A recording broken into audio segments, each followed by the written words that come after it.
Hello, this is Dion from Elite Chess. Welcome back to another episode of Road to 2400.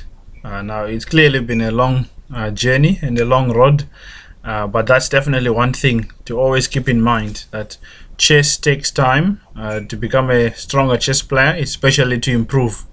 With a lot of rating points, you need to be patient and to work hard. So before we go anyway, if you haven't subscribed, make sure to subscribe right away and share the video with your people. And today we're going to be focusing on the topic of judgment and planning.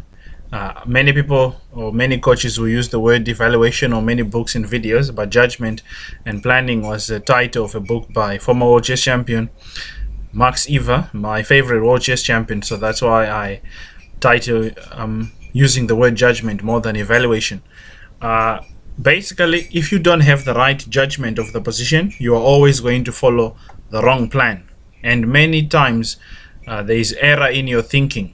So without talking too much, I'm going to start a game and we're going to be seeing some of these things. So I'm playing with white. So I start playing d4. Let's play some London system.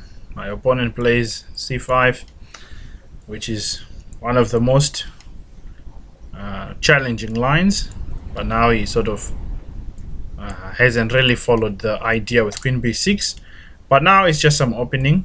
Nothing is happening. He has an idea. He wants to break in the center. We don't want to allow that. So put the knight there. And now he goes back. I could even expand in the center. Because the fight is for this e5 square. But basically, when you want to judge or evaluate the position properly, there are four things that you need to consider.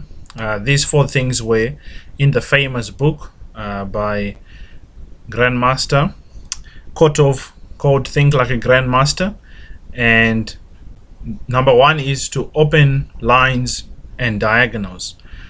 You want to look for open lines and diagonals when you want to evaluate the position properly. So this is at least what was almost an open diagonal, but now my opponent has closed it. We also want to look for open lines. An open line is a line that doesn't have pawns on it, but all the lines are currently closed. So we don't have such open lines at the moment. So because usually rooks and bishop wants open lines. Without open lines, you can't really use your bishops very well. And rooks as well are not very effective. They're not useful if they cannot come into the game through the open lines or open files. And then number two, the pawn structure and weak squares. So there is a few weak squares. A weak square is a square that cannot be defended by a pawn. So there is a few weak squares that we can see here in this position. And my opponent wants to put their knight here. That's why they move their queen away. So they are judging the position as such, but now they have a threat. There is a weak pawn. So my pawn structure is not very good because I have backwards pawn, which is behind the pawns next to it. So at the moment, I'm sort of playing defensive because my opponent is making real threats. So when the opponent makes real threats, you definitely need to deal with them. Otherwise, you lose the game. Now I make a threat. I attack the queen and the arrow, and then also attack the knight. So now is to decide which way to take. I can take this way. Of course, I don't want to exchange pieces. My opponent doesn't have space, so I mustn't help him. But it's very difficult to find a plan. So this is where the right judgment of the position needs to come into play. So my opponent tries to break in the center by pushing c5, because the bishops are very useless if they don't have open lines, as we can see. So now I have created at least a half open line to put, but I'm not interested in exchanging pieces. My opponent wants to exchange pieces. I don't want that. And now I have a half open line. My pawn is out of the way. My rook can enter into the opponent's position. And now all of a sudden, I have real targets. I'm targeting the pawn and I'm trying to bring my rook ×2. So this is the power of having open lines. So he does very well by playing takes first. He wants bishop to b4 to kick my rook away, which makes a lot of sense. Okay, he plays instead queen b7, which attacks my b3 pawn, but I'm not going to defend because I have a threat of my own. Yeah, so let's see what he does. He also has pawn takes on c4, but I can take with the bishop attacking his pawn because he has this battery trying to hit the pawn on g2. But at the moment it seemed I sort of got ahead of my opponent, because now my rook is on the 7th rank. I'm going to create a pass pawn, and okay, he has a threat bishop here, so that needs to be defended. Need to back the bishop up to make sure we don't create any threats. Now of course the bishop was attacked, so it needs to move back. Okay, so now the bishop is active. I make a threat. Now we bring not that rook, because back rank is weak. Okay, at least now there's a clear weakness. Now we have a clear advantage in this position. My opponent is struggling now here because I can. Oh, I just dropped the rook. He didn't see it. That's not. That's not cool. He didn't see it. He was pre-moving. Unfortunately for my opponent, he didn't see that I had just blundered my rook in one move. Don't blunder your rook, kids. Don't blunder your rook. Okay, so now I'm bringing my rook to the 7th rank, but maybe that wasn't the greatest idea, because now his pieces are a little bit too active. Yeah, okay. Alright, I go here and I make some threats, okay? But now this is just too...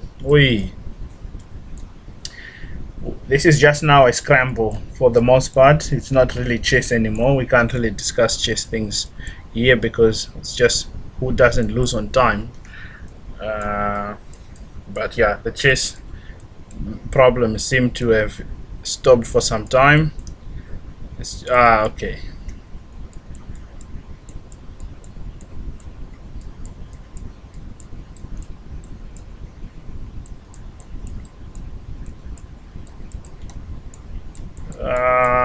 Okay.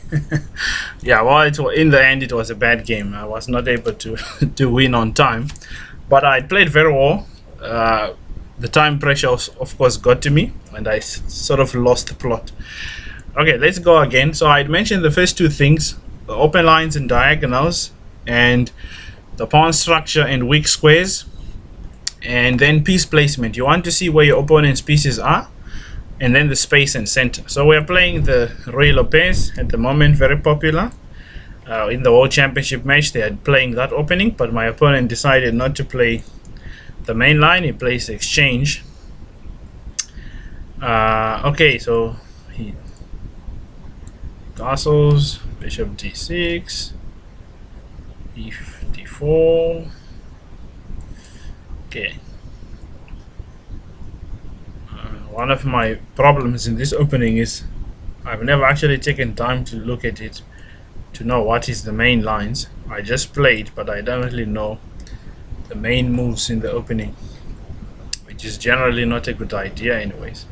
Of course we can't take that pawn, we'll lose material. Okay, now we have something to bite at. That pawn on e4 is very weak. We might just be winning material soon. At the very worst, he has many targets to attack afterwards. Okay, so right from the get-go, I have at least a plan to attack his weak pawns. There's a weak pawn now here, so that's the guy to bite at. Okay, he has knight to c5, which attacks my queen, but his queen will be hanging, so he doesn't have the option to do that just yet. Okay, he moves his queen away to prepare the move here. So let's exchange queens.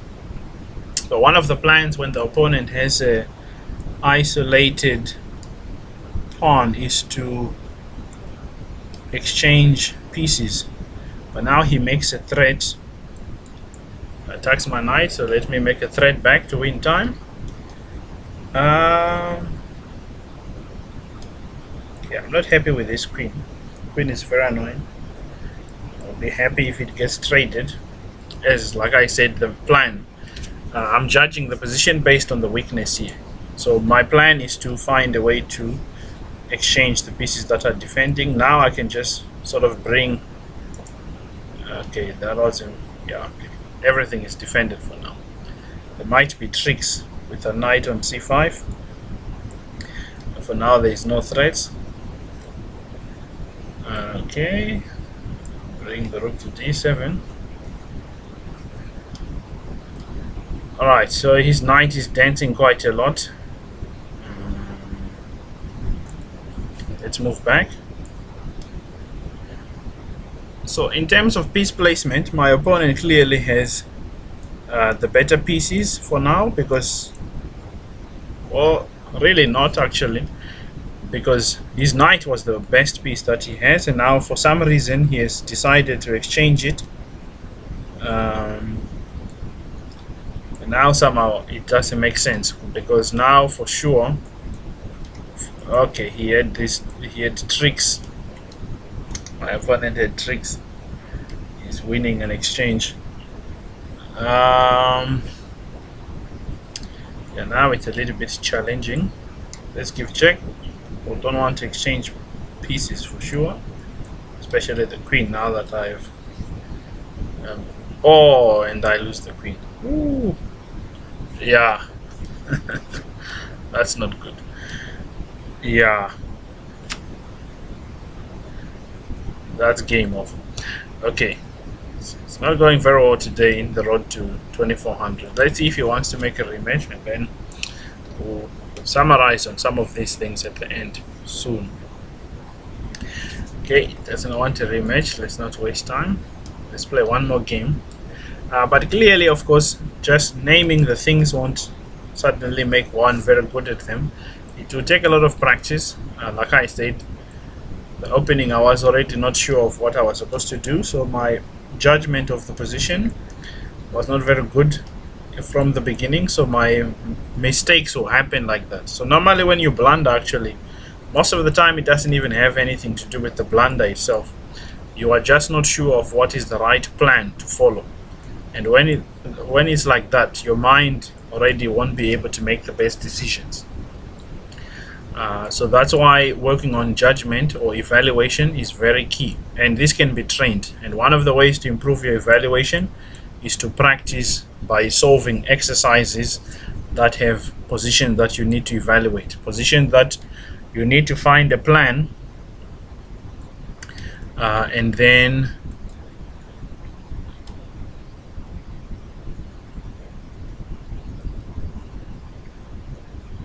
okay, so it takes there. Right. Put some pressure on the bishop.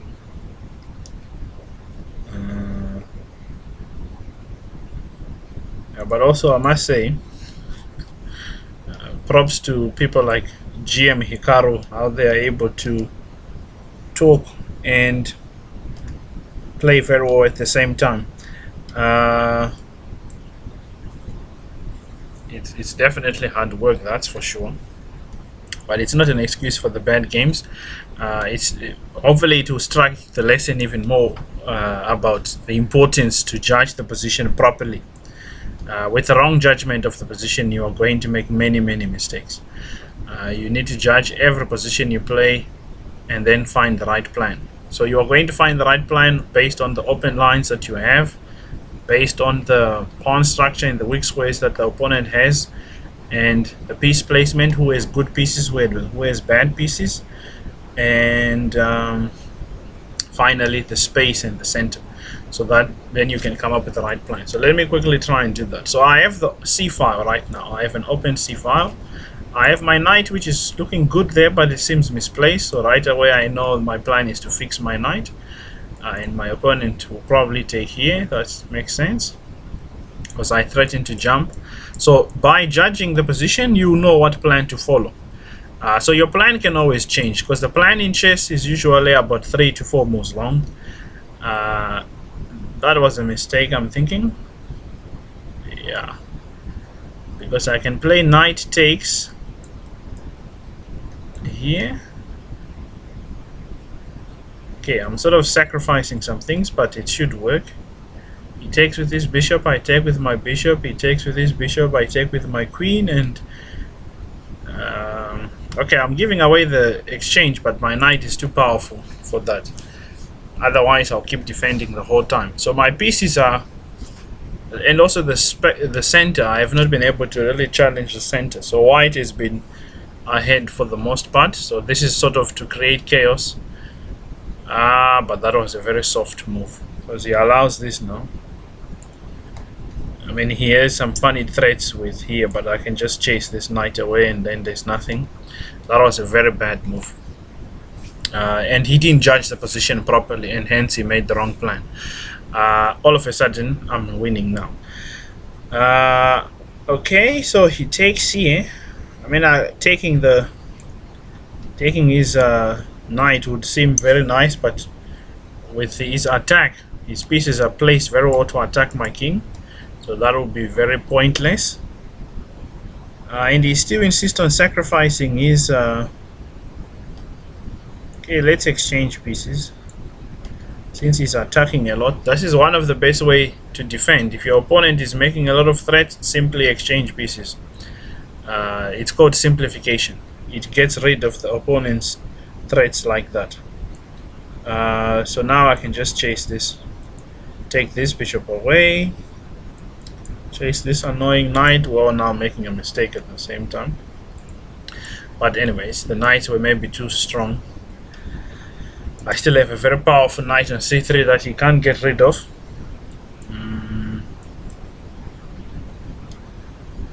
And I have a pawn as well, so my position is perfectly fine. He does well to play his rook to a5. It actually stops me from doing some things.